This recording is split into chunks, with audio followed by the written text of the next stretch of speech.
Hi, my name is Joshua. My dad is a doctor and researcher at the Children's Hospital of San Antonio. Thanks, Joshua. My name is Dr. Gerardo Quezada, and I'm a pediatric hematologist oncologist here at the Children's Hospital of San Antonio.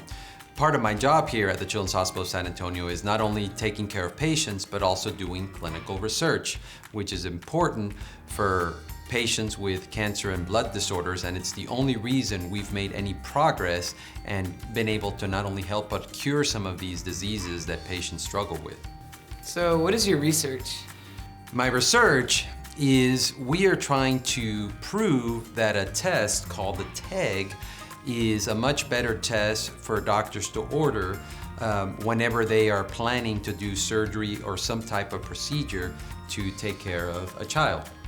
What is a blood clot? Whenever you get a cut, a simple way of looking at it is your body needs to build a wall to stop the bleeding. You need a foundation to be able to build that wall.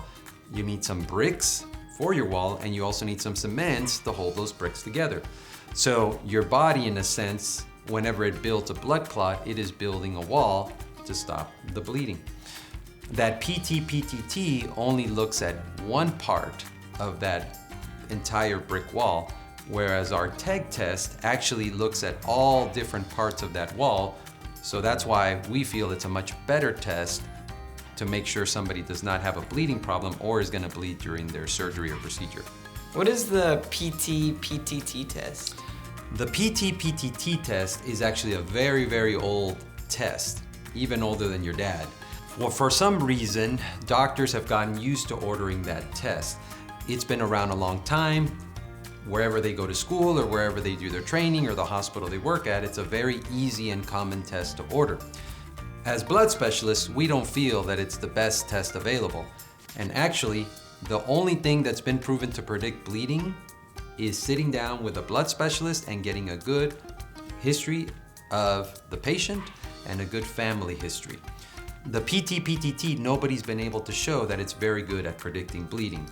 So what is this TEG test? The TEG test, it's actually a test that looks at every part of that brick wall. That PT-PTT only looks at one part of the brick wall. The TEG looks at all parts of that brick wall, so we feel it's a much better test to help predict bleeding. We are trying to compare getting a good clinical and family history and show that if that clinical and family history is negative and your TEG test is normal, that it'll be good for predicting bleeding whenever a child goes to the operating room. Why do doctors order a test that isn't very good? Well, that's a really good question, and we see that problem all across medicine. Sometimes change is hard in medicine, and we get comfortable ordering a test even though it may not be the best test. Also, there is also new tests that come along all the time. There's different evidence that shows one test is better than the other. So there is a lot of different reasons why doctors may order this test. It's not a bad lab test, it's just not the best test we have available to help predict bleeding. Does the TEG test hurt? No, so whenever somebody has to come in and have a test, we actually have to do a blood draw. Most kids, even some adults, believe it or not, are afraid of blood draws. So what we do, we actually will, one, talk to the child and make sure they understand we are going to do a blood test.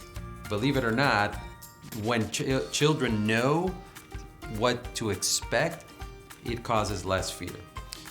The next thing we do, we actually will do different techniques to help reduce the pain. One of those techniques is using a special medicine wherever we're going to draw the blood.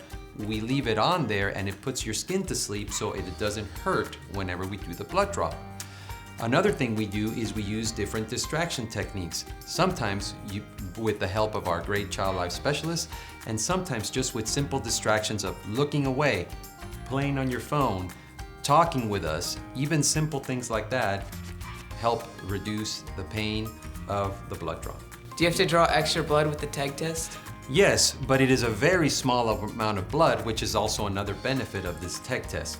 We're already going to be checking blood work as part of your visit with the blood specialist, so the TEG test isn't going to require extra blood draws.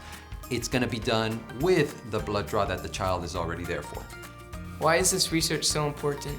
Well, the only way we make progress in medicine is by doing research such as this. So we really appreciate when parents and even kids, because they also have a say in this, agree to be part of a research study.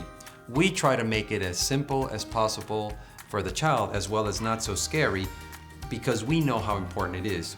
Most parents, once they understand how important it is, I would say 9 times out of 10, parents will say, yes, if this is gonna help not only my child, but also other children, we want it to be a part of that, doctor.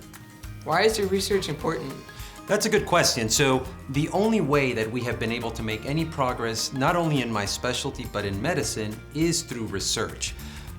Sometimes it's research in a lab, and sometimes it's research with patients. Here, it's really important because we want to make sure that we are doing the best for our patients. The only way we can do that is through research, such as what your father is doing, as well as a lot of the other great doctors here at the Children's Hospital of San Antonio. Wow, your research really does sound important. Thanks, Joshua, and thanks for asking such great questions today. Okay, now can I go fishing? Okay, sure, let's go.